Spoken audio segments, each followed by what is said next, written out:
Project Management for the Masses podcast, episode 113. Stop procrastinating. Project managers, have you ever felt like you should get that promotion or a better job? Start a business, write that book. Have you ever felt you were made for more but didn't know where to start? Welcome to the PM for the Masses podcast with your host, Cesar Traci. Learn from the experts, think outside the box, have a voice, network, and be extraordinary. PM for the Masses podcast. Hello, everybody, once again, and welcome. I'm Cesar Traci, your host, here with Traci Due as my co-host, and this show is your weekly and sometimes bi-weekly reminder that your career matters more than your job, that your life is a project, and you are the manager. Whether you work for a company or just for yourself, your job stability is really just your ability to land your next gig. So, join me in practicing intentional, planned, and value-adding relevance starting right now. Traci, we don't procrastinate ever. You What? No, we are professional non-procrastinators. Right. Well, yeah, except... Especially this morning. We were on, really well planned, and we did not leave things to the last minute. And Nope. we're planning our value-adding relevance very diligently, right? Absolutely. I did not just 10 minutes before this call figure out what we were going to talk about. Nope. Didn't. We didn't do that, Cesar. Because we are professional non-procrastinators. Okay, Yeah. Maybe that's not true. Yeah. But here's something too that I've realized after being an author and a speaker is that, and also in my day job, my team helps people build their website for their businesses and practices and things like that. One thing that I did notice that people tend to focus on their shortcomings a lot. So you'll see a book that talks about mindfulness and peace of mind and all that stuff, and that person in real life might have an anger problem. And the reason why they became an expert is because they decided, hey, I need to work on this, and they start studying, and they get good at it. My example is project management. I'm without what I learned in project management, I would not be able to do anything because I'm super distracted, and I'm a procrastinator. I'm not gonna lie. Things tend to kind of wait until the last minute with me, but that forced me to focus on that. So how can I get over this, which got me to study and learn how to understand myself and plan, and so things like this don't happen. Does that resonate? Absolutely. Yeah. We usually become the experts in the things we need the most, right? Or we believe that we need the most. So, yeah. Yeah. So we might be experts at this procrastination and overcoming procrastination thing. Well, I guess if today's episode is a good one, it's going to be proof of it because, full disclosure, we had this topic planned, kind of. I mean, we knew we were going to talk about it, but the actual, and we had maybe like a bullet point list of major points we wanted to bring up, but the actual nitty-gritty, it was kind of last minute. Yeah. So we'll see how that goes. Yeah, we said we're going to wing it. Because that's what procrastinators do. If I remember correctly, I said we could wong it because my phone auto-corrected. I don't know why your phone auto-corrected to Wong. We're not going to go there in this podcast. That's a different episode for us. I don't know. Maybe I typed that a lot. I don't know. Wong with a capital W too. So it's a less name. I don't know. That was funny though. Getting that text that we were going to Wong it. That was a great way to start this morning. So let's Wong this. So Traci, what is procrastination in your judgment? Well, one of the things that for me, when I beat myself up for procrastinating, I always beat myself up and just tell myself that I'm lazy. And I was reading an article online that said, well, wait a minute, procrastination isn't the same as being lazy. procrastination, they say, is an active process. It's something that you're choosing to do, right? I Right. mean, you're choosing to do one thing over another thing. Well, laziness, that's just you being apathetic, right? It's you being unwilling to act. But procrastination is you choosing not to, not that you're unwilling to. And so, I mean, I really think that's what procrastination is. It's really just choosing to not do something you know you should. Right. And sometimes that takes the form of actually being busy by choosing other things to do, right? So if people have been listening to the show long enough, they know that I'm a big GTD proponent. You know, it really changed my life. And one of the things that it does is, you know, you list your next actions by context, right? So if I'm at the desk at work, if I'm working, I have a context called at work, and that filters all my tasks by that context. So instead of looking at my entire list of 152 items to do, when I'm at that context, I can look at just maybe 10, right? And then I'll have 10. Okay, so I sit down and I'm feeling super productive, and you know, I had my coffee, my shower, and I'm ready to tackle the day. And I look at that list, and all right, I'm excited, I'm pumped. And then one of the tasks, I know it's going to take me an hour and a half, and it's going to require a lot of reading, and I'm going to have to make some decisions, and I'm going to have to ask somebody to see what they think, and check with this person and that person. And it's like, hey, yep, this is something I need to do. And then I look at the next item and it says, reply to dentist about appointment next week. And guess which one I'm doing right now, right? Yep. But obviously the other one is more important. So that is, I think that's an example of actually you being productive, you working, you're not being lazy at all. You're doing things that you need to do, but you're still procrastinating, right? Yep, absolutely. So putting off those things. Yeah, so why do we do that? Yeah, so let's start by talking why we procrastinate. And it's not because we're lazy. I mean, it could be that you're lazy.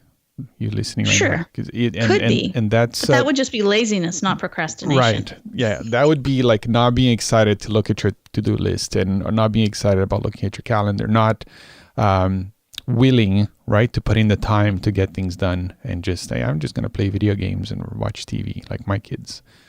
But that's a different story. But yeah, that's a different episode too. Yeah. So what are some of the reasons of we procrastinate? Let's start with maybe like 4 or 5. Let's see. All right. Well, one of them that I know is what you just talked about, because you have the GTD, the getting things done structure, right? But an absence of structure, and I suffer from this all the time, in that I am too busy to put a plan in place. And so then I just end up doing stuff that I kind of like to do, or stuff that needs to get done, but it doesn't follow any direction. It might not even be aligned with the purpose of the day, because you know what? I didn't even have time to think of the purpose of the day, like how he's going to invest it. Mm-hmm. So absence of structure, yeah, and that is. I can, this is why until I found GTD, that was, my life was chaos. It still kind of is chaos, but it's, at least I know when I go to bed, not doing something I should have done, I know that I didn't do it. I know, because structure is there, and it's there to remind me of things that I need to do, and also remind me of the things that I'm not doing.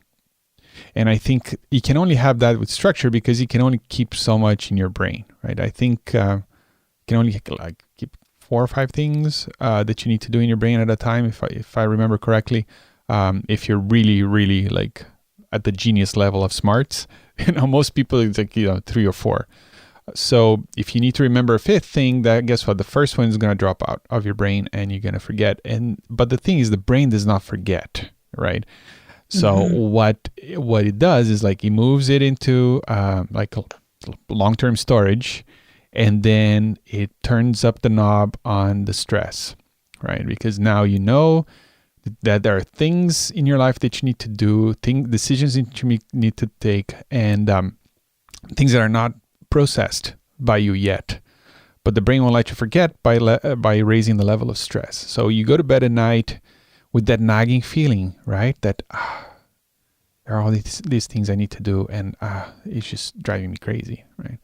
So when you bring structure into your life, you can actually understand not only what you're doing, but also what you're not doing, so you can make better decisions. So structure is important. Yeah, and I think that's really interesting what you said, because when I don't have structure in my life, the thing happens. I can look back, I'll be laying in bed and I'll be thinking, oh, you know what? I didn't do this and I didn't do this. And so I still have that list, right? And it raises the level of stress, and I'll keep saying, oh, you know what? I got to remember that tomorrow. I got to remember that tomorrow. And then tomorrow comes and my stress level is so high, I don't remember what I was talking about, or I might remember one thing and not the 5 things. And so, yeah, so then I procrastinate, or at least it appears I procrastinate because I forgot those important things. So, yeah, I think that's one of the reasons. Yeah, and the other thing, like, people might think about this and say, well, but what about, I can see that for work. Maybe at work we use like, Outlook tasks or whatever they're called now, and or Asana or some project management tool that I get assigned tasks by my manager, and that's all fine. But but I wouldn't want to have structure in my like personal stuff, and that's just like stifles your creativity, and like it makes life robotic. And I think it was David Allen. I heard him on a podcast once saying, but think about the kitchen, it's a lot easier to be creative and in the kitchen when you're cooking, when the kitchen is in order. So if the kitchen is a mess, then you can't find the things, and then you don't even cook. Right? So it is the background for your creativity and your your free spirit to flow and fly, and you need to have that structure. And my life is living proof of it. Because without that structure, I wouldn't be here talking to you, Tracy. I would just be, I don't know, watching TV. Who knows what I'll be doing right now. Mm-hmm. But yeah. Yeah. So other reasons why we procrastinate. Mm-hmm. Unpleasant tasks. Would that be one?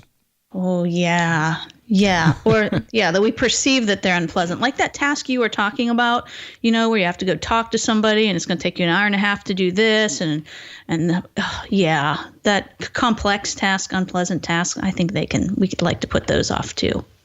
Yeah. So maybe at the end here, we'll talk about how to maybe look at these unpleasant tasks in a different way. But that is something to be aware of. Like if you know that there is an unpleasant task that you need to do, just be aware that your brain is going to try to put it off and, not want to do it. Yes. And again, if you have other things to do, then you just default to those that are easier. And so you're being productive, but without being very efficient, because you need to do the things that are unpleasant too sometimes. Absolutely. Cool. What is a third reason we procrastinate, Tracy? Well, I like to go to the basic anxiety and stress that you talked about, because that's what I do. Whenever I get that stress or that anxiety, I just avoid stuff. So, in the fight, flight, or freeze, I just flee. Yeah. Peace out. Yeah. So procrastinating allows me to just like say, oh, I'm out. And I can, that anxiety can come from, there's just like so much to do. It can come from overwhelm, can come from just the fear of failing and sucking at it whenever I do it, and so I procrastinate it until I think it's going to be just perfect. Yeah. But that's hard because I don't have structure to put together to make it be perfect. So yeah, there's so many reasons, but anxiety and stress can be another one, I think. Mm-hmm. And then another one is self-confidence, right? I think, if you lack a little bit of self-confidence, then that plays a part too, doesn't it? Yeah, absolutely. Well, yeah, if you think you can't do something or that you won't be successful at it, well, why would you want to do it? Right. Yeah. I mean, very few people like to do the things they suck at. Well, unless they're a golfer, but never mind. That's something separate. Yeah, for some reason, that's acceptable. Don't care. Yeah. Yeah, exactly. Exactly. Mm-hmm. Cool. Yeah, and if you are in a position of leadership at work, and you need to coach folks, right, Tracy? You coach people. I coach people. You see that a lot. People who are hardworking, very smart, but they may have a self-confidence issue. It's like the imposter syndrome, right? Like that idea that I'm not good enough to be in this role. I'm not good enough to be doing these things, and it's just a matter of time before they figure it out and find that I'm a fraud and they let me go, right? And that is real. The top performers will have this, and I can speak from experience, by coaching people and my own self, right? And that sometimes that will play a big role because, as you said, there is something complex and difficult that you need to do. And let's say it is a project that is of high visibility in the organization, something that the C-levels will be reading through the stuff that you write or something like that, and you just feel like, I need to, if maybe I need to read this first, maybe I need to talk to so and so first, maybe I need to write a draft and have 10 people go over it first, and then it just becomes this multi-layered thing that you don't even know where to start, right? And all because of little lack of self-confidence. Yeah. So. Yeah, another one I think is that we don't realize, because people think, a lot of people think that procrastination is all about time management. And I tend to believe that it's more about energy management than time management. So when we say we don't have time, what we usually mean is, I don't feel like it. Right? Yeah. Right. And so I've also noticed that we underestimate the time it's going to take for most of our tasks. But we overestimate the energy that it's going to take. Yeah. So when we're deciding like what to do, let's say you have that top 3, or you have your list of 152 things you have to do, and you've narrowed them down to what you're going to do in the context of being at your desk, right? Mm-hmm. Your brain uses most of the energy that you expend in your body. And so a lot of energy is expended in making the decision to take action. And so a lot of time we feel like, oh my gosh, this is taking so much energy just to make this decision. Imagine what it's going to be like if I actually have to do it. Yeah. Right? But in truth, you really do spend more energy making the decision in many cases than you do actually doing, especially if it's in the context of your desk. You're just going to sit there at your computer, right? Yeah. So I think managing and being able to look at our energy, I think our energy level gets in the way a lot and causes us to procrastinate. Right. And it's funny because the decision is the easiest part of it all. It's a switch that you flip. It's not really something you do. I remember when I tried to read Getting Things Done every year because I need the refresher. And now I figure I need to read it every 6 months. But one thing that he mentions in the book is that, when deciding what the next action is for a project, personal project, for example, right? And the way that he defines project is very different than the PMI definition. He just defines it as any outcome that will require more than one step to get to, right? So he doesn't mention teams or beginning and end and unique results, anything like that. So in that context, you always need to know what the next action is. So think about what you need to do. Don't think about the outcome or how difficult it is. Just think about what is the very, very next step I need to take here to get this thing moving. And he said, don't decide what to do about X as a task, right? Right. Because it's not a task. It doesn't take time. It doesn't take space. It's just a decision that you need to make. And so once you realize that a decision is immediately, it's immediate and instantaneous, and it doesn't take any time, then you can just maybe decide and move forward. Yeah. Mm-hmm. Let's decide to move forward. Let's do that.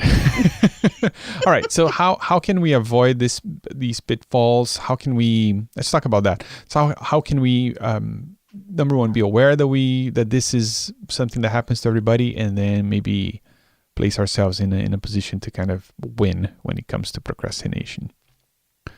Yeah. So I was reading an article at mindtools.com about anti-procrastination strategies. Mm-hmm. And so I liked some of those because they talk about in there that procrastination is just a habit that we can get into. And what we tend to do is think that we can turn it off and on like a switch, but our brain doesn't work that way with habits most of the time. There are some people who do things cold turkey, as they say, which I don't understand. What does cold turkey have to do with anything? Do you know? I don't know, but apparently it's cold turkeys happen fast and all at once. Right. Exactly. I don't know where that came from, but yeah. So it may take a while to stop the procrastination habit. So one of the things it said to do was the first thing to do is to forgive yourself for procrastinating. And I think this is huge for people because they tend to continue to beat themselves up, which, by the way, uses more time, and then causes more anxiety, which then causes more stress, and then you procrastinate. Right? You can't think and you can't make decisions. So just being able to say, you know what, I forgive myself. That's huge for a lot of people. Yeah, I agree with you. Yeah, especially the way that you create the narrative in your mind of who you are, right? Like if you think of yourself as a procrastinator, then it's harder to forgive yourself for procrastinating because it's like, well, this is just how I am and it sucks. And, I have this problem, when really we're living on this timeline that never stops. So what happened in the past is in the past and you can't change it, but what's still to come you have control over. So by forgiving yourself, from this point on I'm going to do better, right? That I think that is a great strategy. Yeah, well, I like what you just said. The other strategy is rephrasing or reframing that internal dialogue that you have. It keeps telling you that's just the way I am. I'm just a procrastinator. No, you're a human being who can at any moment choose not to procrastinate. Right. Yeah. Yes. And I also tend to, I also notice that it is a lot of, especially when it comes to the internal dialogue and it has a lot to do with not only how you perceive yourself, but how you think others perceive you. So if let's say you said you're going to do something and you leave for the last minute, or even worse, you don't do it, you're letting people down, right? But it might be that happened once, but every other time, maybe 10 times before that, you were on time and you did the things that you said you're going to do. Even if you left for the last minute, people might not know that, right? So the narrative in your mind that you're always like leaving things for the last minute and sometimes you drop the ball.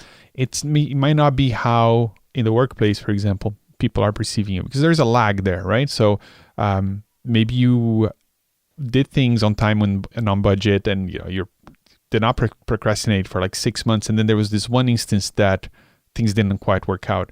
But for your coworkers and your team, they still see you as that person who delivers, right? And then there's this one hiccup here, but hey, Traci delivers, and they expect you to come back up next time. But that's not how you're playing that in your mind, right? In your mind, you're always rushing in the last minute, and of course I'm gonna fail again, right? So you have that option to actually change the narrative in your mind and make a change in your life that you procrastinate less and still maintain a healthy work environment so people can still want to work with you and do things with you because you have delivered in the past. Does that make sense? Yeah, it does. And the point that you brought up about the internal dialogue and what you think other people are thinking. I know in the news, like identity theft is a huge thing that's out there.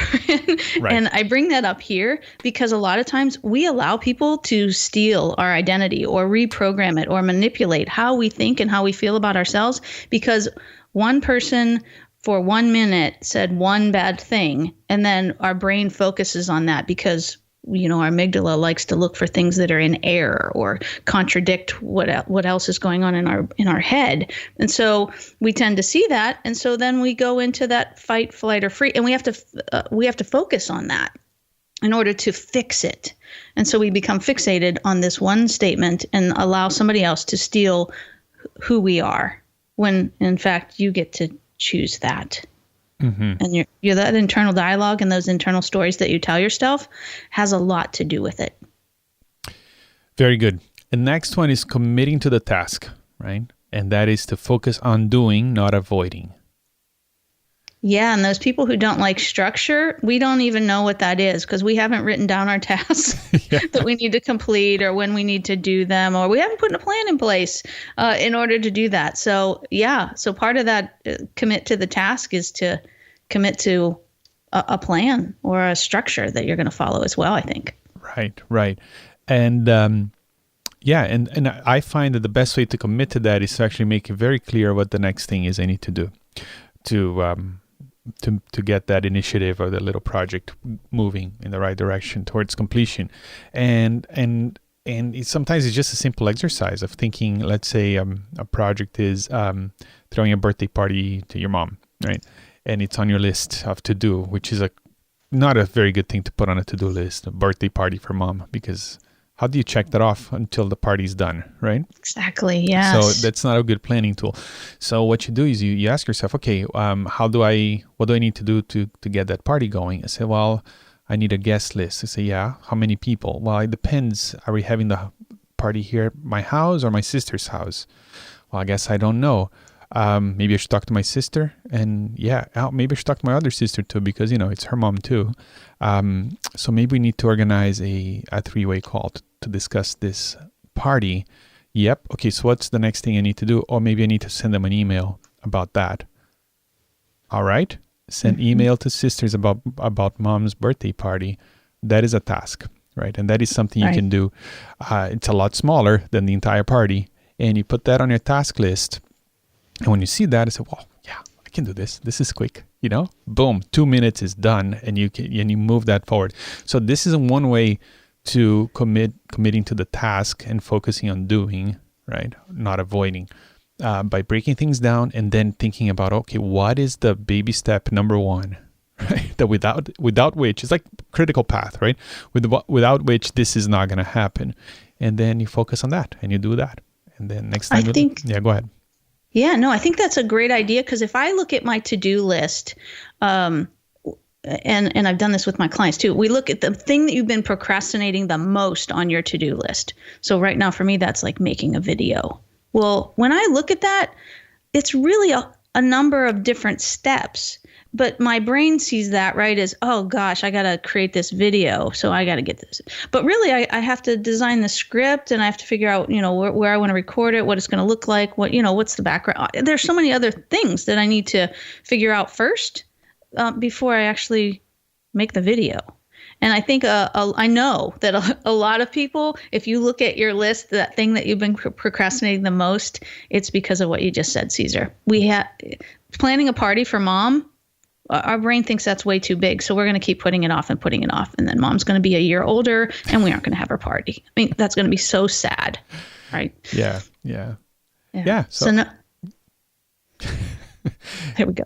There you go. Yeah. So that to me, that's 90% of avoiding procrastination is just taking the little time that it takes to actually go through that exercise I just kind of did on the fly here about figuring out what's the next simple, easy step that you need to take. It might be that the next step is actually not easy or simple, but at least it's well defined, right? So when you're in the right frame of mind, right energy level, in the right place with the right tools, you can actually look at it and say, well, I have an hour right now before my next meeting.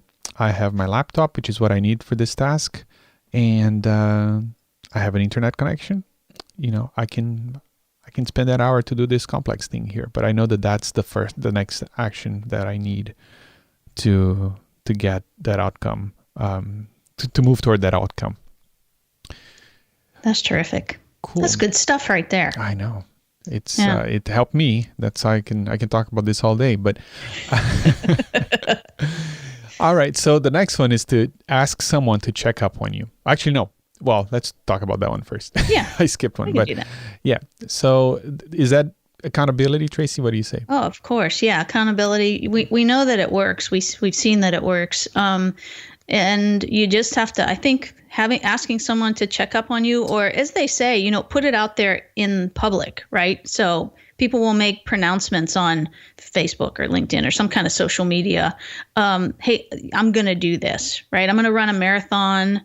I'm going to do that. And so they'll put it out there. And so now their friends will come up to them. I remember when I was writing my book and I put it out there that I was writing a book, and my friend's kid, I think she was like 9 or 10 years old. She's like, did you finish your book yet? I'm like, shit, no, I'm working on it. I'm working on it, kid. Right. But even something like that. Right. So now, you know what I had to do? I mean, I had to plan it and I had to work on the book because I put it out. I told her I was going to do it. Please don't ever tell a 9 or 10-year-old you're going to do something because they never forget. Right. Right. By the way, we promised her when she was in I think it was when she was in 4th grade that we would take her on a cruise. Her sister graduated from high school when she was in 12th grade. So when she was in 8th grade, we were going to take her on a cruise, right? It was going to be like, and 4 years or 5 years later, she still remembered. And so, yeah, we had to take them on a cruise. But anyways, that accountability right there is really, I think, the key because it does work. But you got to find someone who's really going to help you and not just nag you. Right. Can turn into that. Yeah. The book is a good example. It's also my good example is my book because I think that it's when it comes to personal projects, that was probably the most, the biggest one, that I've had to do was to write my book. And fully knowing myself and my tendency to procrastinate and be messy, I really thought about how can I position myself here to win. So, if you've been listening for a while, you remember I did a Kickstarter campaign to fund the publishing of the book, and I did that. Sure, it helped me with money and things like that. But really, the main point of that was to create accountability, because what ended up happening is I sold like 160 copies of the book before I even wrote anything. Right. So Right. okay, wow. That is a whole different level of accountability, right? I owe people something that they already paid for. And the other thing that I did was to actually work with a coach that would actually tell me what the next action is, and help me with the overall planning because I'd never done it before, right? So that was, and he also created accountability because he would give me homework. Okay, well, between now and next week when we talk again, this is what you need to do. You need to write 20 topics and they're gonna be the titles of your chapters or whatever. Mm-hmm. So and I knew I was gonna have to talk to him again in a week, and I better have that because I was paying him big bucks, right? So that's all about accountability and asking someone to check up on you, and that can take different shapes and different forms, but the idea is to create a little bit of peer pressure, like you said, in a good way, right? So you feel bad if you don't do it, right? Because you're gonna look bad. Yeah, absolutely. Which sounds kind of like that's not a good motivation. But if it gets you going, it's like fear of hell, right? Like if that's gonna get you to behave and be a better person, start with that, and then see where it takes you, Yeah. And then the opposite of that, right? Because that's kind of punishment, right? You Right. don't want to look bad. You're running away from the negative. The opposite of that is promising yourself some kind of reward. Right. So going towards the positive.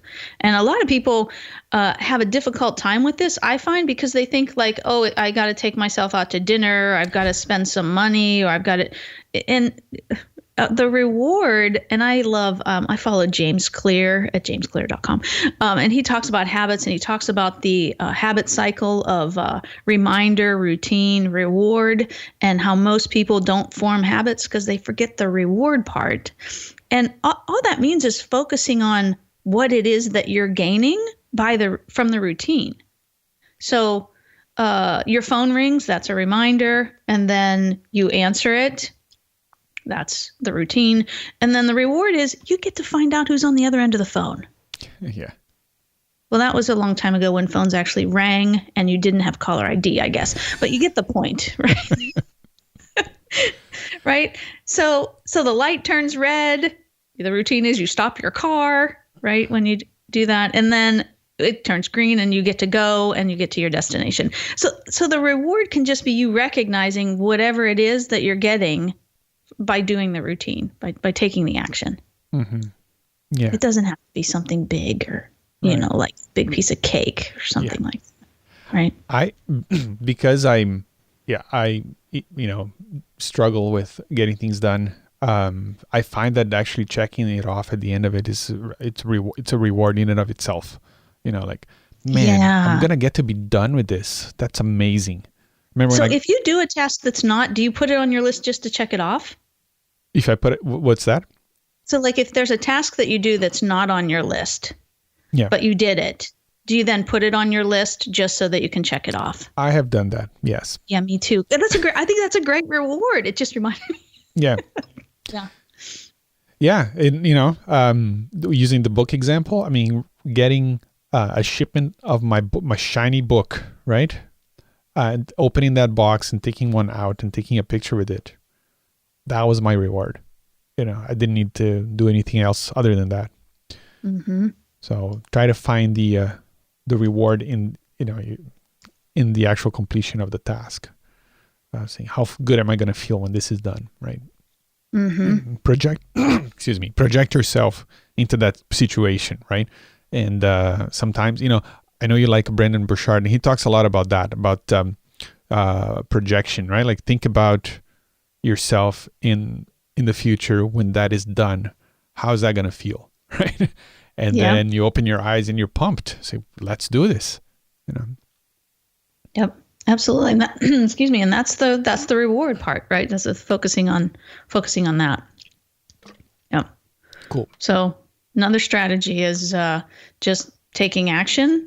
Well, as soon as you can, like when they arise. And you know more about what David Allen says about this than I do, in terms of that 2-minute rule, especially. Right. So, yeah, that is something that's kind of particular to GTD, but I think it applies to anything. So when you are reviewing stuff that's on your inbox, either email inbox or your in tray at your desk, excuse me, sorry. You need to process it, right? You need to look at it, pick up the piece of paper that's on your desk and look at it and say, okay, what is this? This is a credit card bill. All right. Well, does it require any action on my part? Yeah, I need to pay it. So it needs to be paid at a certain date. So you just, okay, I'm going to put this on the calendar and then file this away, right? So that if that whole process takes less than 2 minutes, so actually, let's say it's overdue, you need to pay it right now, and you can do it online. If it's a fast thing, a quick thing, then just do it, right? Don't add it to your to-do list. And the idea here is actually the time it takes to process and put it on a list and choose a context and put it under a folder for the right project. That takes longer than actually doing the thing, right? Mm-hmm. So just do it.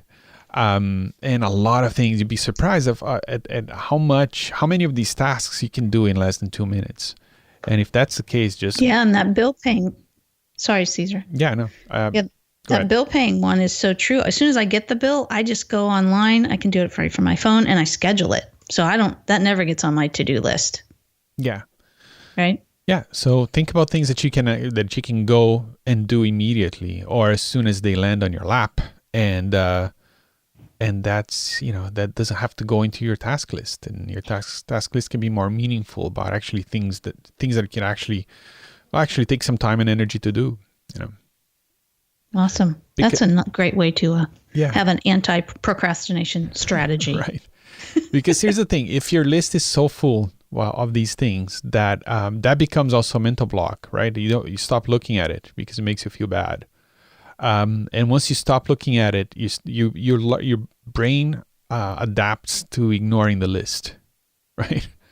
Yeah, absolutely. And that's another way that you fall into procrastination and stress, because you know that there's a list out there that is poorly maintained. So there are things in there that subconsciously that have been done already. There are things that haven't been done, and there are all sorts of things that should be there, but it's not because you haven't taken the time to put them in there. So the list is useless, but it's still weighing on your psyche as something that is bothering you, right?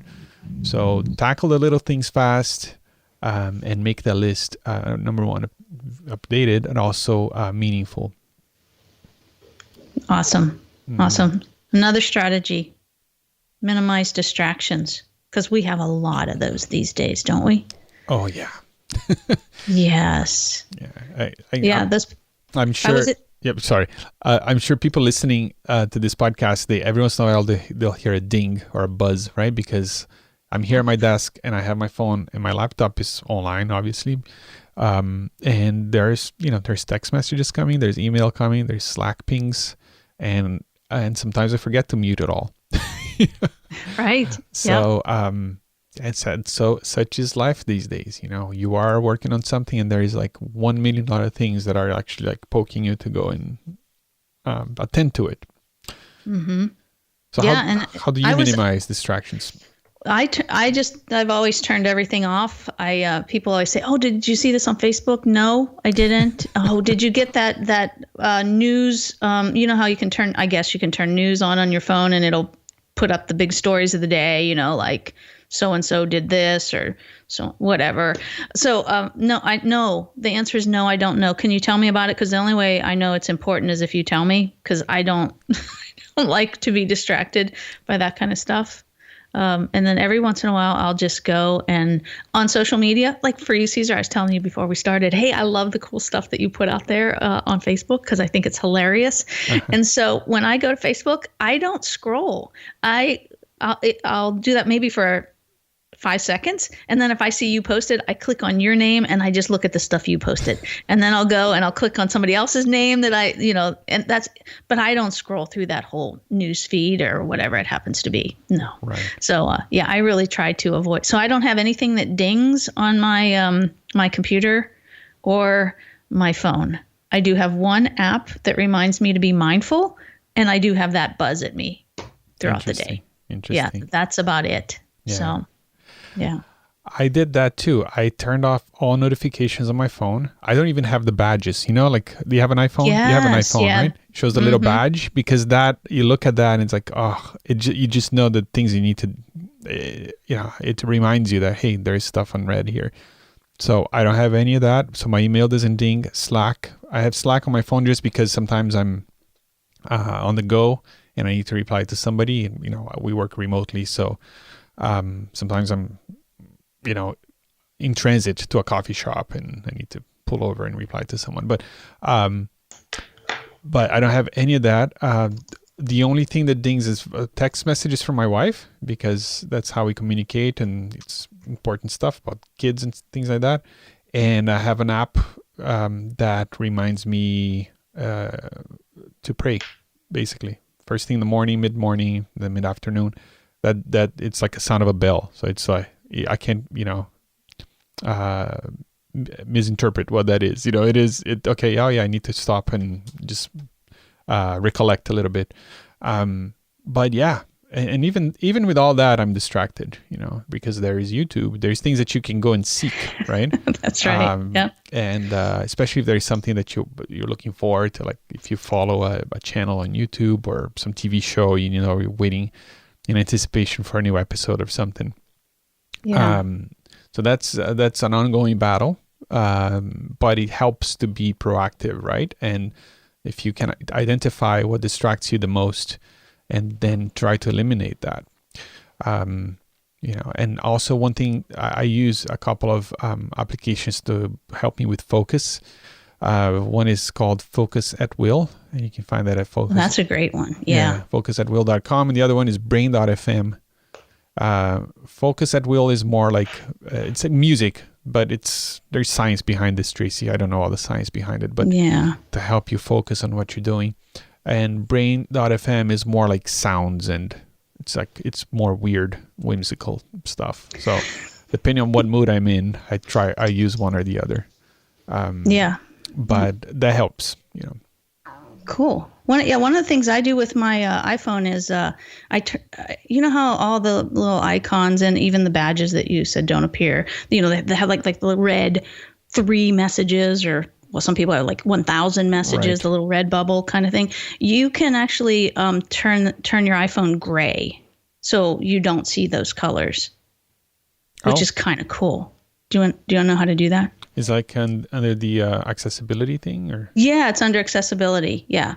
There's an accessibility shortcut and some color filters. And so you can check to just turn it gray. So I just have it set to, if I click my home button, I don't even know what you do on a 10, 3 times or 4 times, then it turns my screen all gray. I mean, you can still see everything on it, but it's all grayed out, which I love because it keeps me from, if I want to go to my phone and look at something, I just go and I just look at it because I don't see the big red dots that cry for my attention.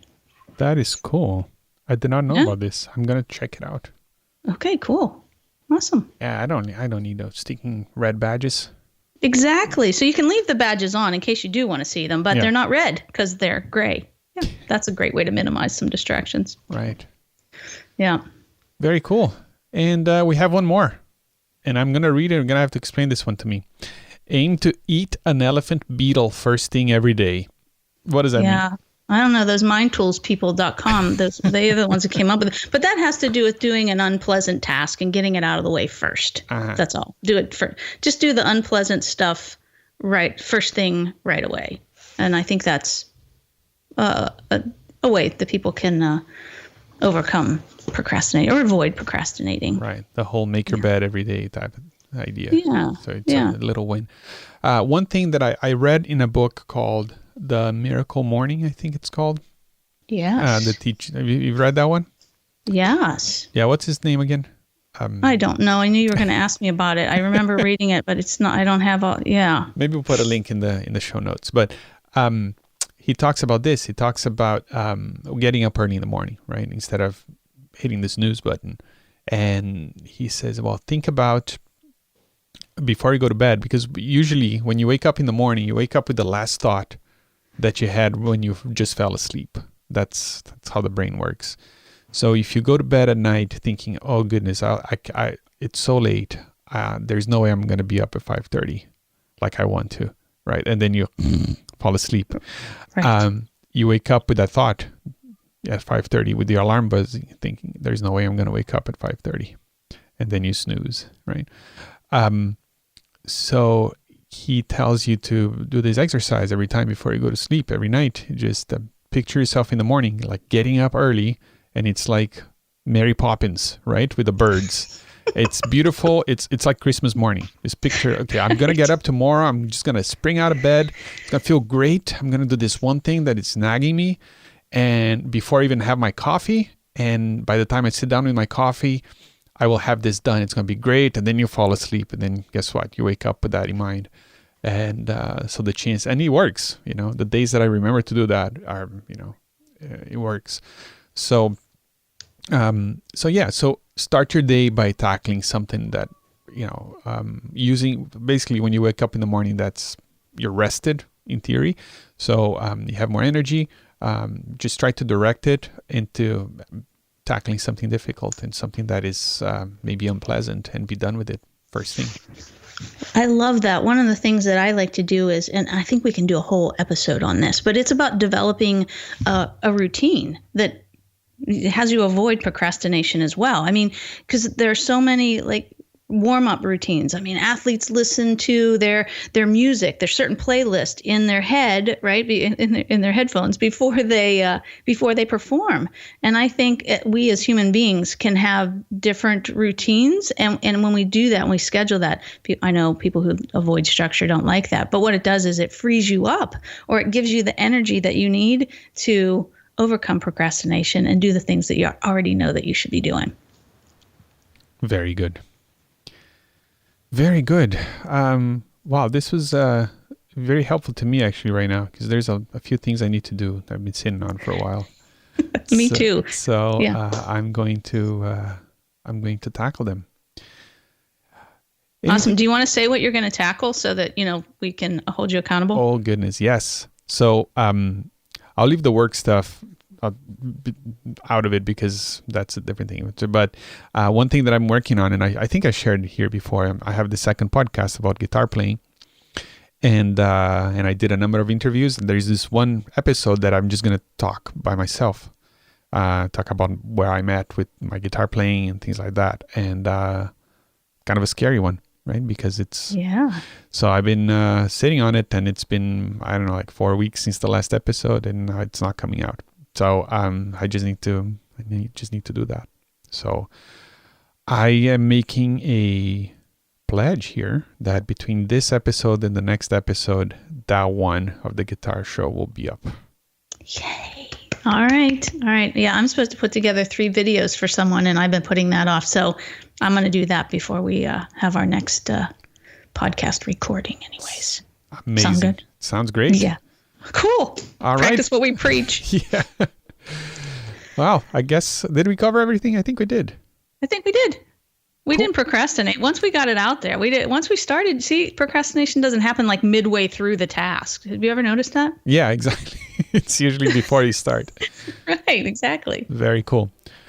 All right. So, Tracy, thanks again for your time. Thanks for co-hosting this with me. It's always great. I always look forward to our Friday morning conversations, and have a nice weekend there in Texas. Thanks. You too. And hopefully you're not getting too much of a nor'easter or snowstorm up there at this time of year. But yeah, it maybe comes you and are. goes. It comes and goes. All right. Well, thanks, Cesar. This has been terrific. Appreciate you.